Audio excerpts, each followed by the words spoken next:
Wladimir does not look amused, and I think the reason is that some of the water which Chisora was drinking just prior to those introductions being made may well have somehow wound up on the face of Wladimir Klitschko. Here in Munich, here you go.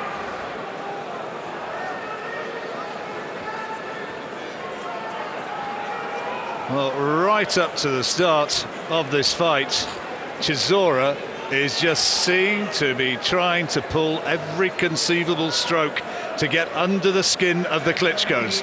Papers and the talk's going to be about, will David Haye fight Vitaly Klitschko? Is that going to be a summer extravaganza? But for the moment, at which Chisora clearly overstepped the line. Look at this, look at this.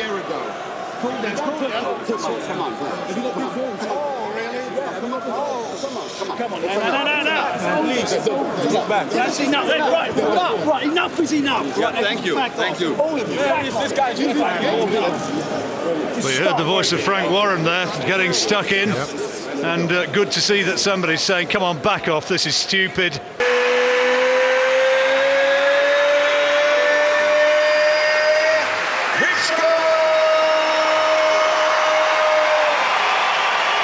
Well, now this does not want to start getting silly again here. And I think there's some pretty firm words being exchanged once more between the fighters. Wladimir gets between them. Well, this is not what we want to see. It's been acrimonious at times, and it continues to be so. Unanimous decision by 8 points, and then by different route, 8 points on the third card. Even you too, Sunshine. Yes, Sunshine. Wladimir is telling Dereck Chisora in no uncertain terms what he thinks of him. Water in a man's face is an argument, isn't it? It's clean stuff. It wasn't the opponent, it was his brother. He'd obviously had enough of him, hadn't he? He has. Maybe that was a bit of payback for when Wladimir came into the change room to mess with his gloves. He wanted to make it even, but I hope he doesn't get fined for this now. I love fighting. I don't hold back. I keep coming. And yeah, there will be a match. There will be a rematch or I'll fight his younger brother. Thank you, Dereck. What was happening in the ring after the verdict was given, after the fight ended, when Vitaly and Wladimir came across? But before that, anyway, before everything, he came in my changing room. He was trying to disrupt me when I was getting my hands wrapped.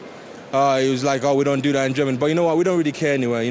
We've had the slap, we've had the bad words. We've had the water over Wladimir at the start when the introductions were being made. Is that justified? Let's ask you first. No, you know what? First of all, I was kind of disappointed. I was out of the ring for 80 months because they made me sign a contract, say they're going to fight me. And then, they sucker punched me, giving me a fight, and they promised me a second fight. They mugged me off again with that, and I was quite very upset with that situation. That's why everything like this happened, because I was quite very, very annoyed. Frank, your thoughts on It's not justified. It's absolutely not justified. Dereck is what he is. I can't justify what he done. It's not justifiable. But you know what? At the end of the day, you got to look at what he did in the ring. He did in the ring and came in as a warrior, and he's going out as a warrior. The rest of the stuff can't happen again. He's got to learn from this as well. It's not acceptable. I'm telling him it's not acceptable. I'm telling everybody it's not acceptable, and it can't happen again. But if you didn't see what was happening in the dressing room, and you see some of that stuff, the guy's brother's coming in to watch him wrap hands. I mean, if that's not, we know what the tactics are, and it's confrontational and the whole thing, and staring at him and all that rubbish. So, it led to what it led to be. But at the end of the day, all I come out of this fight with, that stuff will be dealt with. But I come out of this as his promoter and manager, proud of a performance tonight. But I've got to tell you something, more experience, you're looking at a world champion, and I know that. Well done. Thank you. Good boy. Yeah, we would endorse that as well. To be honest with you, all we're doing here is selling a future fight. Really, we could have got both of us. We could have got Dereck away from him. We could have put people between them. Frank's mindful here that it's a bit distasteful, but it's also rather sexy in the old boxing parlance. It's working. They're in each other's faces. Wladimir's got no right, no reason to get that involved. All Wladimir's doing is making sure he doesn't have to fight another no-mark like Jean Moormark, to be perfectly honest with you. It's absolutely true. Because, hey, we've run out of light heavyweight champions who have gone up. We've run out of 50-year-old men like Shannon Briggs. We've run out of decent cruiserweights. Who's he going to fight? He's not going to fight Povetkin, the Russian. Yes. Wladimir's not going to fight him. So there he is, selling himself in a good sales pitch, by the way, to get in the ring and get hold of Dereck. Absolutely. And